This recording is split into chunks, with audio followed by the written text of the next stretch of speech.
Bonjour à tous, nous voici ensemble pour un mini tutoriel vidéo du cabinet Landau et Associés à propos de la loi École de la confiance. Quelles sont les dispositions qui concernent les collectivités territoriales?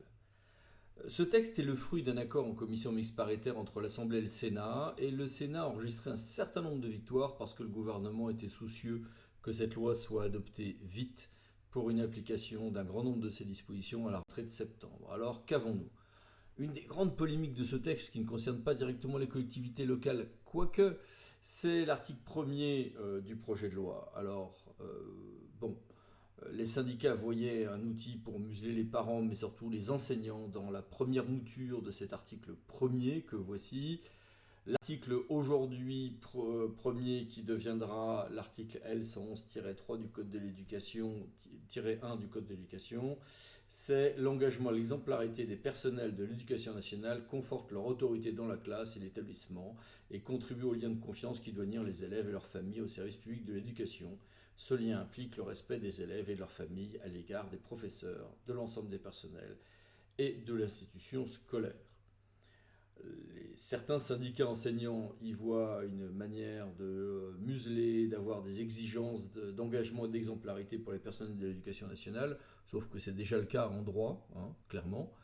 À noter quand même que se retrouve du coup dans ces obligations l'ensemble des personnels, sous-entendu également les personnels des collectivités, ATSEM et autres employés de nettoyage.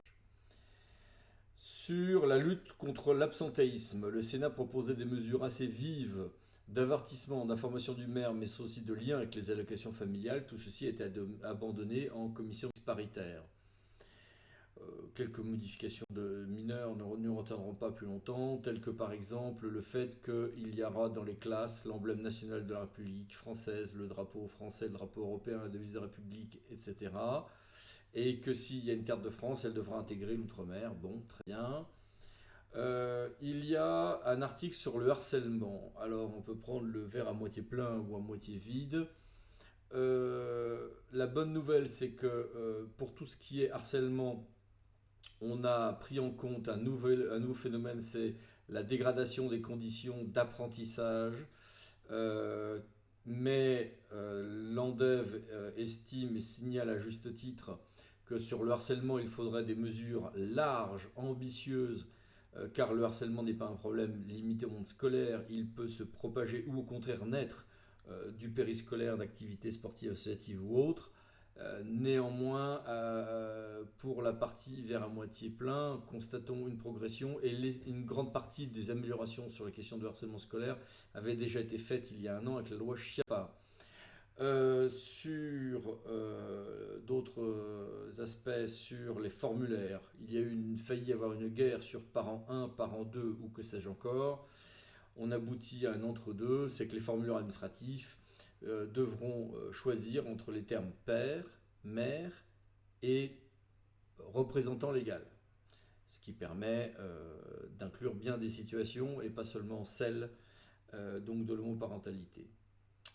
Ensuite, on a une protection de la liberté de conscience qui déjà touche l'école. Jean-Michel Blanquer avait recité Jean Zay, cette phrase que j'adore: il est nécessaire que les querelles des hommes restent aux portes des écoles. Et bien là, on va élargir un petit peu même au-delà des portes des écoles pour s'appliquer aux abords des écoles. Donc pas de prosélytisme aux abords des écoles. Alors on a eu un peu peur que ce terme soit flou, mais comme il existe déjà, y compris dans le droit pénal, article donc 227-18-1 et 227-19 du code pénal, mais aussi dans l'application d'un certain nombre de mesures de police, de pouvoir de police des maires à ce jour, finalement ça a pu sans trop d'encombre être glissé dans le code de l'éducation. Il y a eu des débats sur le point de savoir si la pratique sportive pouvait être renforcée et indiquée comme devrait être quotidienne dans la loi, ou finalement c'était inutile parce que c'est déjà dans le socle d'éducation et dans la partie réglementaire en fait du code que se trouve ce genre d'information normalement. Il y a un certain nombre de maires qui persistent à faire des refus d'inscription d'enfants parce que ceux-ci sont immigrés clandestins, roms ou SDF. c'est illégal, mais il est assez difficile d'obtenir des inscriptions rapides quand il y a un contentieux de ce type, en dépit de la possibilité d'agir en référé avec injonction, demande d'injonction ou d'astreinte. Donc du coup, désormais, il y a un article qui permettra au DAZEN de se substituer au maire qui, sans motif légitime, refuse l'inscription sur la liste scolaire. Très bien. Ensuite, il y a un point important. Alors, est-ce qu'on a une réforme et un reboost de la médecine scolaire? Le gouvernement nous dit depuis 2 ans que c'est un de ses objectifs. De fait, ça décolle quand même assez lentement. Mais on a des renforts intéressants sur cette obligation de l'examen de médecine scolaire d'une part, et un principe de dépistage d'un grand nombre de troubles de santé pour les enfants âgés de 3 à 4 ans, qui va inclure tout ce qui est problème de surpoids, mais aussi tout ce qui est problème de type 10. Donc c'est assez intéressant. Important aussi est la réforme de la formation, et il y aura des formations qui vont être conduites conjointement entre les personnes collectivités territoriales, y compris ATSEM, et les personnels d'éducation nationale.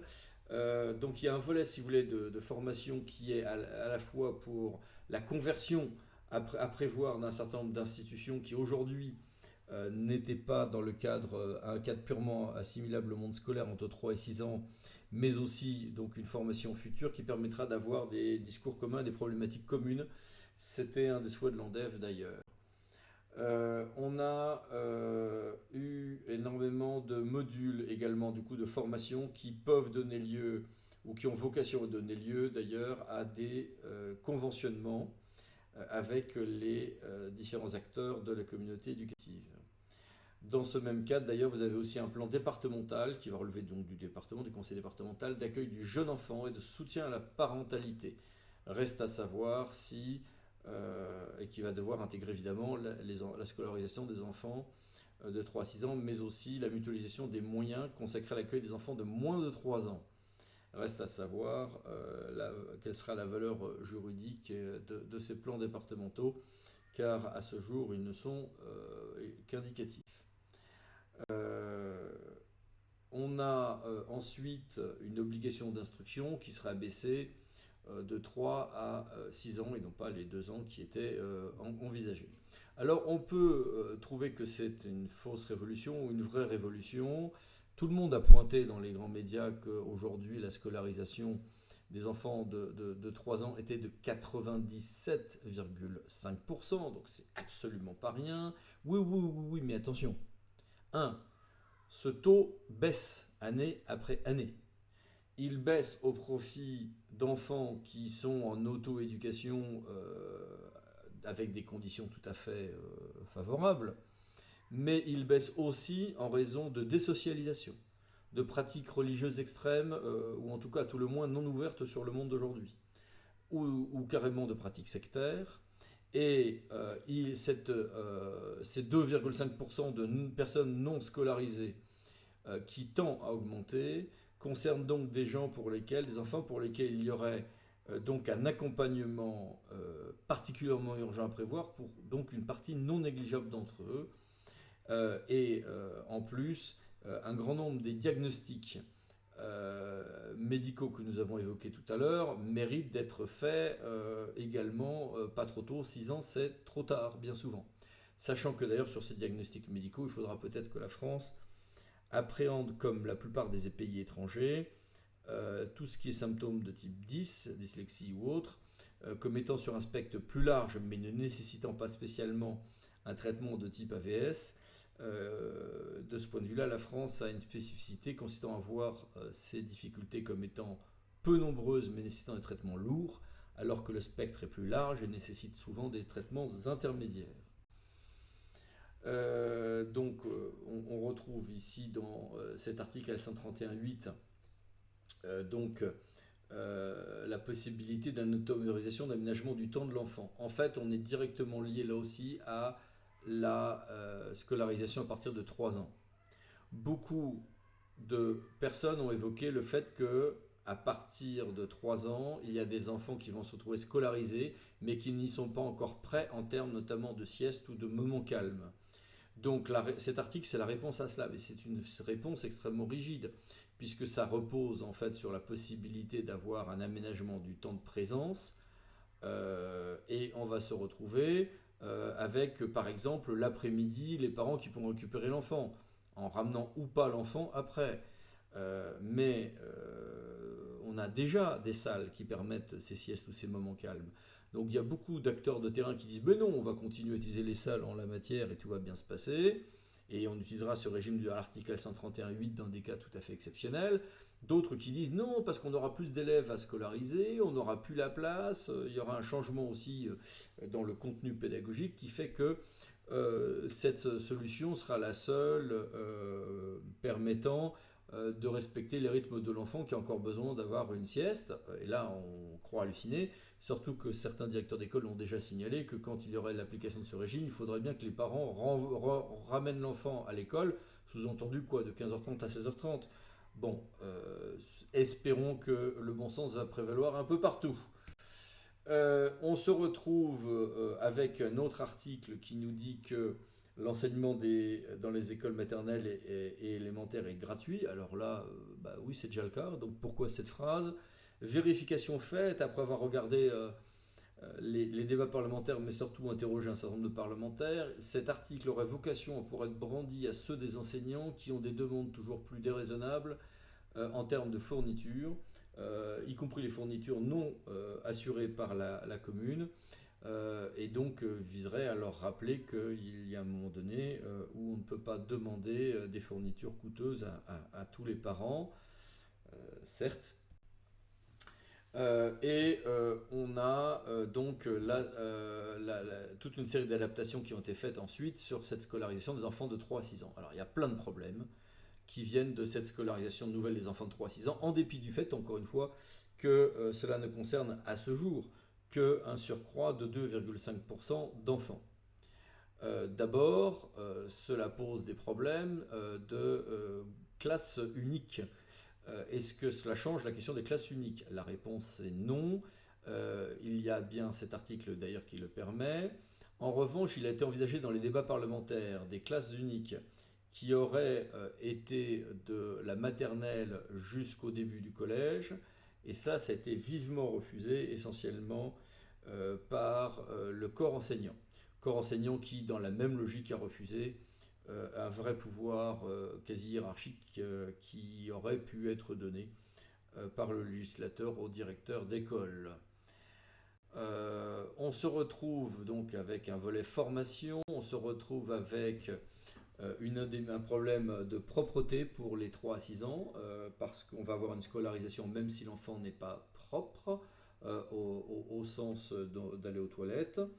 On va avoir donc du coup des craintes du côté des ATSEM de ce point de vue-là. On risque d'avoir une augmentation du nombre de dossiers sociaux à faire pour les gens qui aujourd'hui sont dans les 2,5% et demanderont à avoir donc de l'éducation à la maison.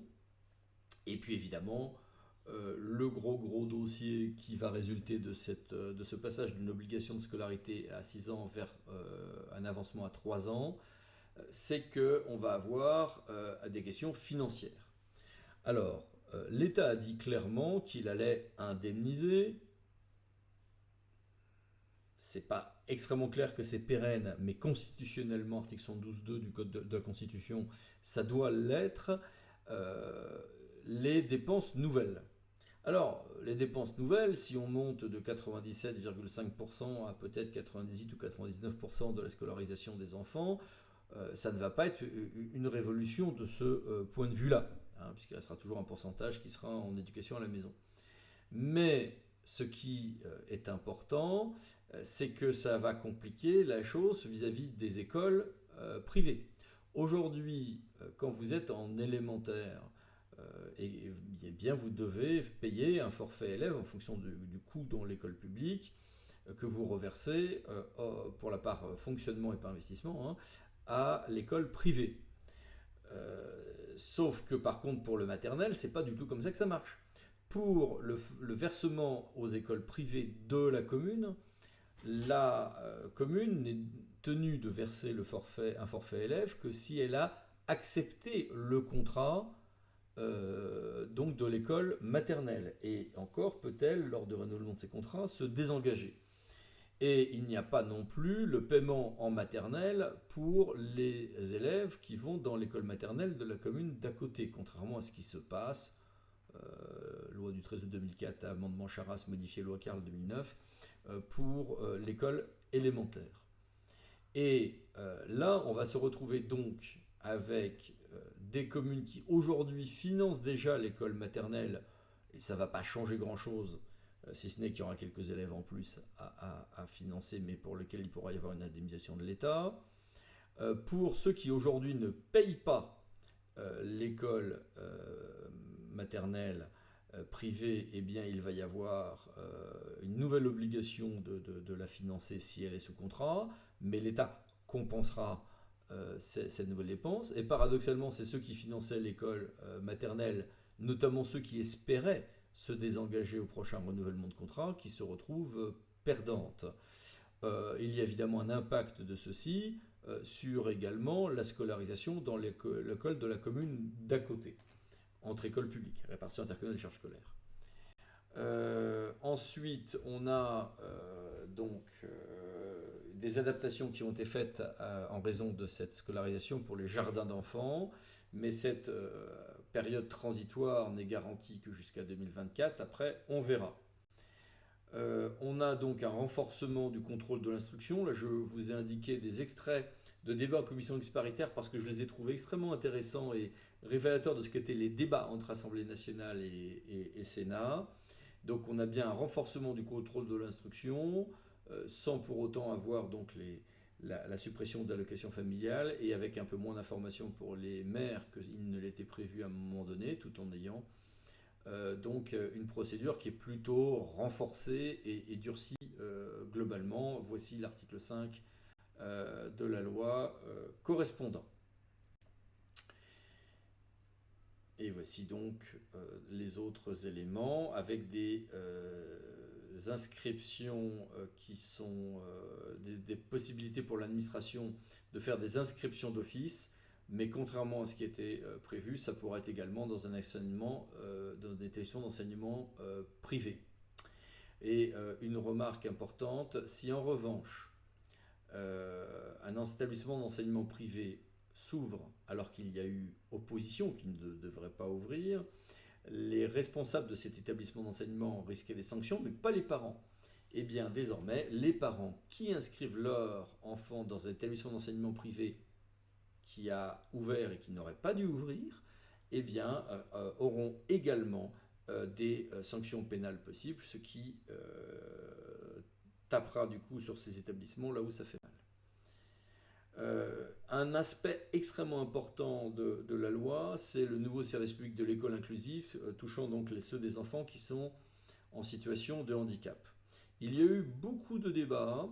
Au début, le monde des établissements sociaux, médico-sociaux s'était estimé bêtement exclu du dispositif. Finalement, on va vers un système d'organisation en pôle avec des équipes, des PIAL, avec des équipes mobiles médico-sociales, avec la création d'un vrai service public de l'école inclusive. Donc voici d'ailleurs une circulaire importante à cet effet, à lire conjointement avec la grande circulaire dite de rentrée. Alors, voici des extraits de la documentation officielle du ministère, qui, comme toutes les documentations officielles du ministère depuis que Le Monde est Monde, sont un peu de la propagande, mais sont très bien faits. Ces documents sont très bien faits en termes néanmoins pédagogiques. Je vous invite à vous y tourner. Alors, les praticiens disent qu'on manque d'AESH, c'est les anciens AVS et d'ULIS.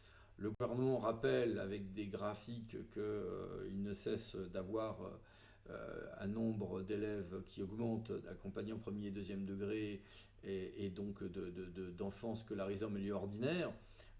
Bon, c'est vrai, mais ça reste inférieur aux besoins en réalité d'application de la loi. Et ceci est à voir en parallèle avec le fait qu'on a des vraies difficultés de nombre de places en IME, même si on est sur un principe de scolarisation en milieu ordinaire, bien évidemment, depuis la loi de 2005. L'ANDEV a néanmoins un gros regret, car tous ces volets-là peuvent être donner lieu à un protocole conventionné avec les collectivités territoriales, et c'est bien le verbe pouvoir qui est utilisé dans la loi, exprès pour que l'administration puisse gérer ces questions-là dans son coin sans les collectivités si elle le souhaitait et si elle n'avait pas de bon rapport avec la collectivité. Or, c'est vrai que, ne serait-ce que pour des questions d'accueil du matin, de pause méridienne, de périscolaire le soir et autres, il y a un lien évidemment très fort avec les collectivités. Donc l'ANDEV aurait préféré qu'il soit obligatoire que ces questions donnent lieu à conventionnement avec les collectivités locales. Espérons que l'administration gardera un discours ouvert. En général, elle en a besoin pour des raisons financières, car les collectivités locales financent beaucoup de choses, et que donc on n'aura pas le petit tropisme habituel de l'éducation de faire les choses dans son coin sans communiquer avec les collectivités. Ça arrive encore parfois. Espérons que ce tropisme n'arrivera pas trop souvent sur ces questions de handicap et d'école inclusive, car c'est tout à fait trop important pour que les enfants en pâtissent. Donc, je vous ai mis quelques extraits ensuite d'articles sur tout ce qui est école inclusive pour le plaisir de lire ces textes indigestes. Et on a également quelques précisions bienvenues. Par exemple, la participation financière au privé pour un établissement de premier degré sous contrat d'association, eh bien, c'est une contribution volontaire pour la quote-part pour ce qui concerne les enseignements en langue régionale, et qui doivent donner lieu donc à accord ou donc à absence d'accord. Et on note aussi que d'une manière générale, s'il n'y a pas d'accord, alors il y a un système d'arbitrage par le représentant de l'État dans le département, même si juridiquement ce n'est pas à proprement parler un arbitrage. Ensuite, on se retrouve avec des actions sociales ou éducatives qui peuvent être portées par le privé, et dans ces cas-là être financées par l'État avec éventuellement des concours des collectivités territoriales. On a des recours à l'expérimentation, y compris dans les déclinaisons territoriales, y compris avec l'association des collectivités territoriales. Cette expérimentation, y compris sur le temps scolaire, est un peu déverrouillée. Et puis donc le principe d'une académie par région métropolitaine qui se retrouve porté.